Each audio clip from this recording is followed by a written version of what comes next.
అత్యంత అధునాతనమైన మరియు వేగవంతమైన రోబోటిక్ లేజర్ విజన్ కరెక్షన్ కేవలం 6 సెకండ్లలోనే. సంప్రదించండి Ramesh LASIK and laser centre.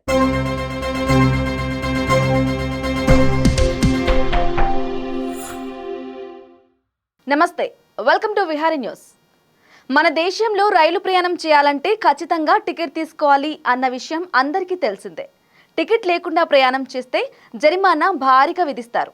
అయితే అక్కడ రైలు ప్రయాణం చేయాలంటే టికెట్ తీసుకోవాల్సిన అవసరం లేదు. ఆ రైలు ఎక్కి శివాలిక్ కొండల అందాలను చూడొచ్చు. తనిఖీ చేయడానికి కూడా ఎవరూ రారు. స్టేషన్లో దిగిన తర్వాత కూడా ఎవరూ టికెట్ గురించి అడగరు. ఇంతకీ ఆ రైలు పేరు ఏంటంటే బాక్రా నంగల్ ట్రైన్. పంజాబ్ హిమాచల్ ప్రదేశ్ సరిహద్దులోని బాక్రా నంగల్ మధ్య ఇది నడుస్తోంది.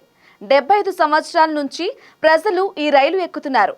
దాదాపు 13 కిలోమీటర్ల ప్రయాణం ఉంటుంది. ఈ రైలుకు సంబంధించిన యజమాని భారతీయ రైల్వే కాదు, బాక్రా బియాస్ మేనేజ్మెంట్ బోర్డు.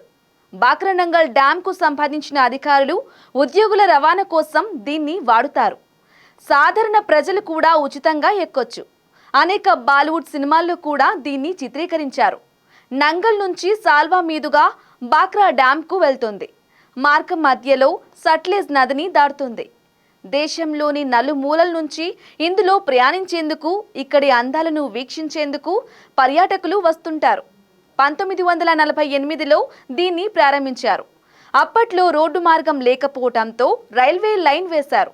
దీన్ని పాకిస్తాన్లోని కరాచీలో తయారు చేశారు. ప్రారంభంలో ఆవిరి ఇంజన్తో నడవగా 1953లో అమెరికా నుంచి దిగుమతి చేసుకున్న ఇంజన్ వాడేవారు. నేటికి దాన్నే వాడుతున్నారు. గంటకు 18 నుంచి 20 గ్యాలన్ల ఇంధనాన్ని ఉపయోగించుకుంటోంది. For more updates keep watching Vihari news.